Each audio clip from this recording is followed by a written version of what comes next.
Some may be familiar through social media posts and interviews with Daryl Anka, who channels the extraterrestrial Bashar.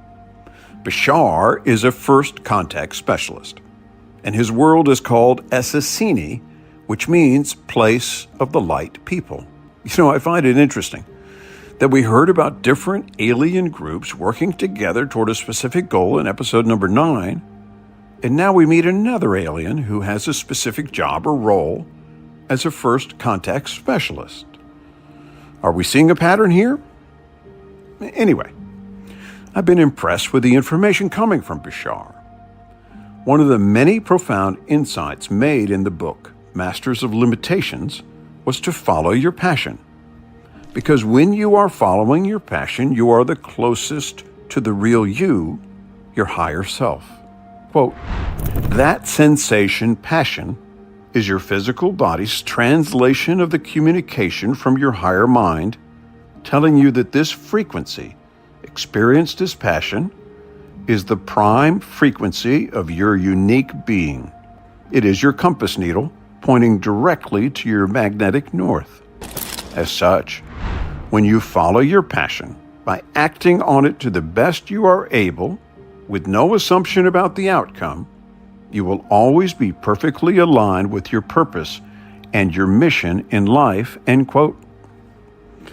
I believe this to be a very profound insight and one that rings true since I started working on my passion project, Soul Ascension Insights. As I write scripts for different episodes, I often feel I'm being directed and encouraged by my higher self, which is a very good feeling.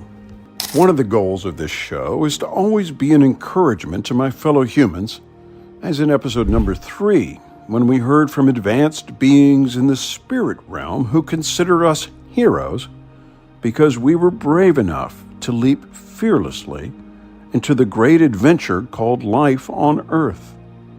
Bashar echoes this sentiment when he asserts, quote, we've encountered relatively few societies that experience negative limitations to the degree that most humans do on Earth.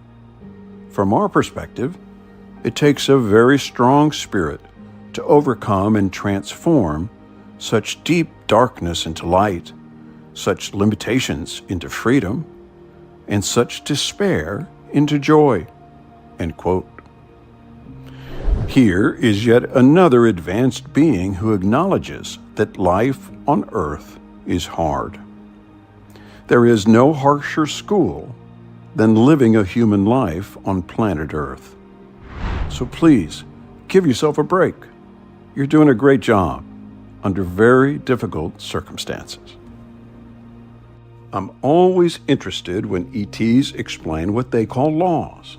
In Masters of Limitation, Bashar reviews the 5 laws that describe the fundamental structure of reality and existence itself.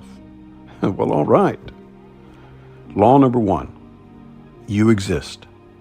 Explained as, that which exists cannot cease to exist. You are eternal. You are not a human being with a soul. You are an eternal soul inhabiting a human body. Law number 2, everything is here and now. I've read this many times from advanced beings who say the past, present, and future are all happening at the same time. But it's still hard to get my head around that one. We'll talk more about this in a future episode. Law number 3, the one is the all, and the all are the one. Let me say that again.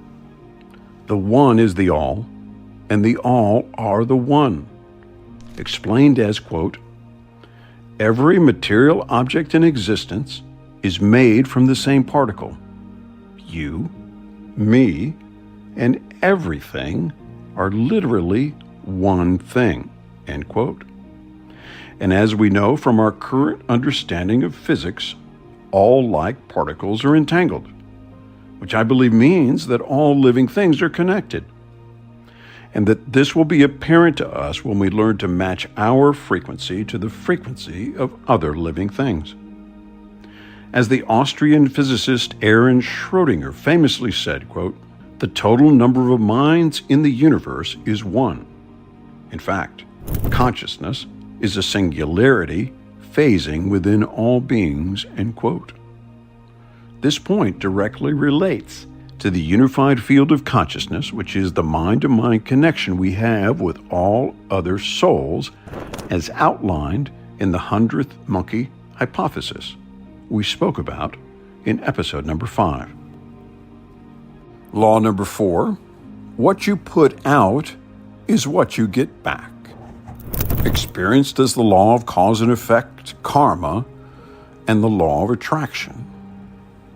The truth is, you are a powerful, eternal spiritual soul who has the power to create your reality.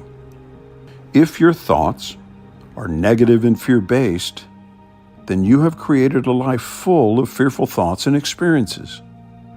The good news is that if you simply change your negative fear-based thoughts to positive love-based thoughts, you will create a beautiful life full of positivity and love.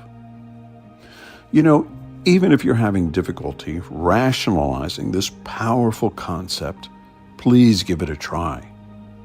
What do you got to lose? And law number 5, everything changes except these laws.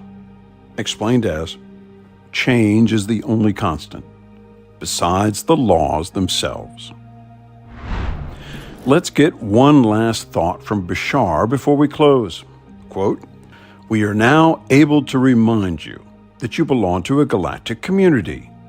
You are part of an interstellar family that's excited to welcome you back with open arms and embrace you with love and compassion.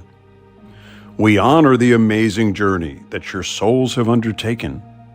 Many interstellar civilizations have also learned much from your struggles and willingness to transform darkness into light. Even though your society appears to be breaking down and experiencing more chaos, we remind you that underlying chaos is hidden order. As the old ways begin to crumble, a new vision of society will replace it. Your growing awareness of our presence and the power of your own spirit are now part of this new equation that will produce an outcome never seen before on Earth.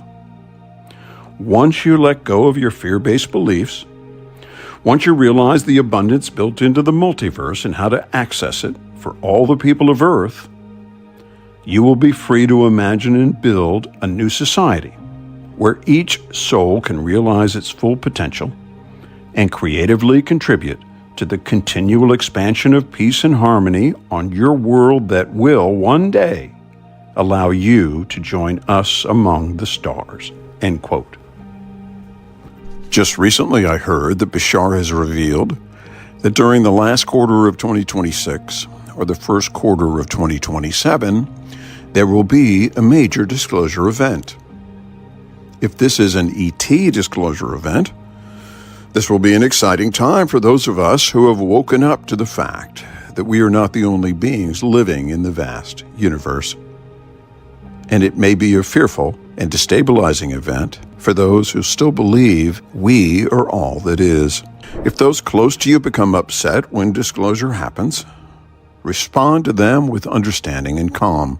When they are ready to listen, explain that our government has known about the existence of extraterrestrials since the 1940s, and if ETs meant us harm, it would have happened already. Disclosure is happening because the secrecy could no longer be maintained. And for the human race to move forward in our evolution, it's important for us to finally know that we are not alone in the universe, and we have never been alone. I thank Daryl and Bashar for their wisdom and bravery in shining a light of truth through the density of life on Earth. And I thank you for joining me for this episode of Soul Ascension Insights. Our journey continues. As always, I'll leave a book and media list below for those who wish to explore the topic further. Thanks again, and I'll be back with more episodes.